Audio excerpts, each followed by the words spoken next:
முதல்ல பேசும்போது சொன்னாங்க இது வந்து பின்தங்கிய மாவட்டம் அப்படின்னு சொல்லி.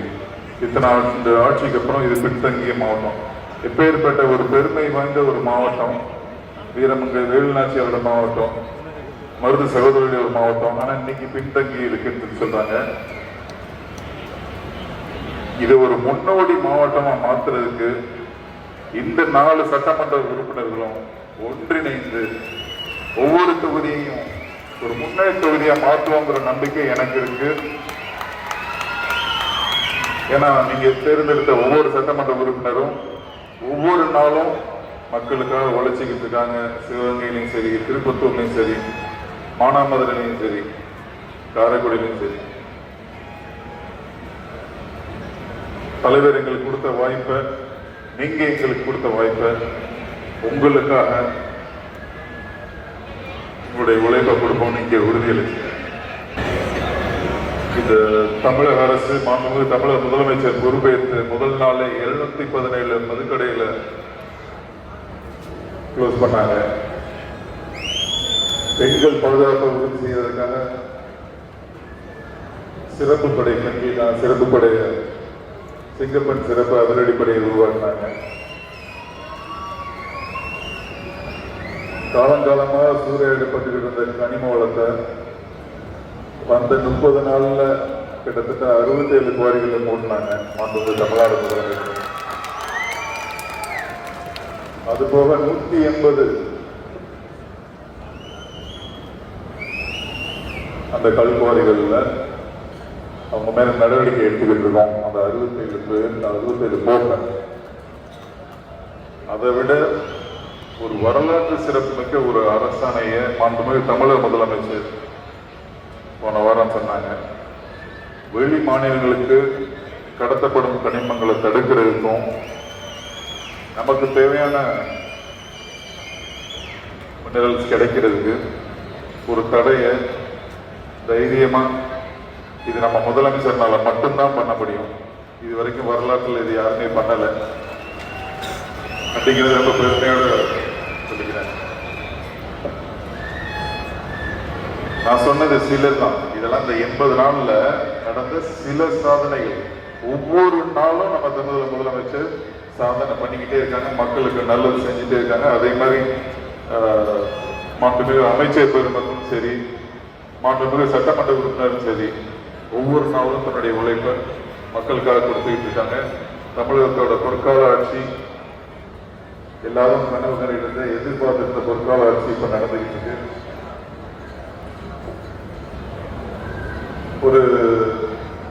ஒரு கிராமத்துல ஒருத்தர் வந்து விதை போட்டாரு, ஒரு மூங்கில் விதை.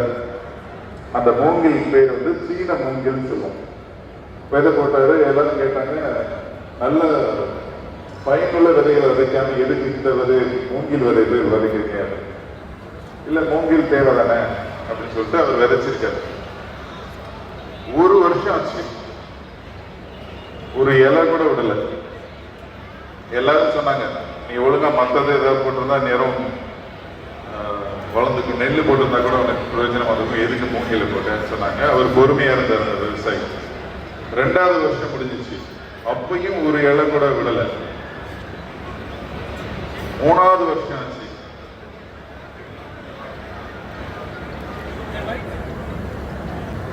ரெண்டாவது வருஷம் முடிஞ்சிச்சு, ஒரு செடி ஒரு இலை கூட விடல.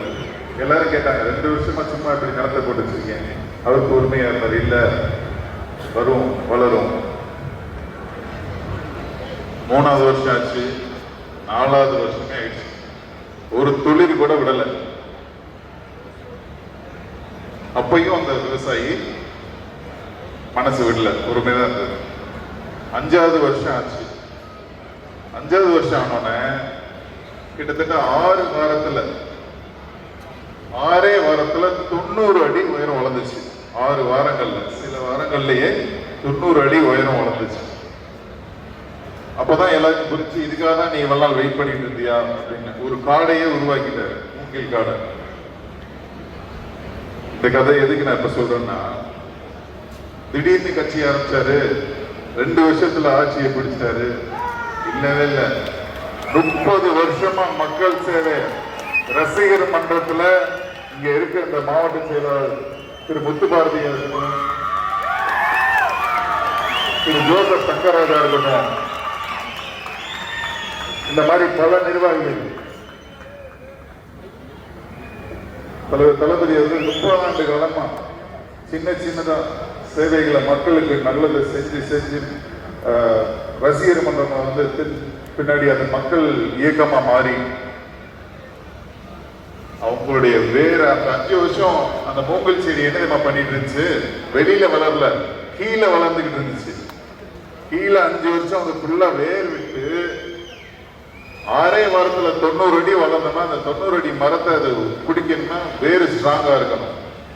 அந்த வேறு தான் நம்ம தலைவர் வந்து இத்தனை வருஷமா 30 வருஷமா வளர வச்சு இன்னைக்கு கட்சி ஆரம்பிச்சு 2வது வருஷத்துல முதலமைச்சரானாரு. இவங்க இதை மட்டும் தான் பாக்குறாங்க, அதுக்கு முன்னாடி என்ன நடந்துச்சுங்கிறது அவங்களுக்கு தெரியும், ஆனா அதை சொல்லிக்கிற மாட்டாங்க. இது வந்து நம்ம தலைவர் மாண்புமிகு தமிழ்நாடு முதலமைச்சர் அவர்கள் வந்து படம் நடிக்க ஆரம்பித்த காலத்திலிருந்தே மக்கள் பணிங்கிறது தொடர்ச்சியா செஞ்சுட்டே வராங்க. அதனாலதான் இன்னைக்கு மக்கள் அவ்வளவு கொண்டாடுறாங்க.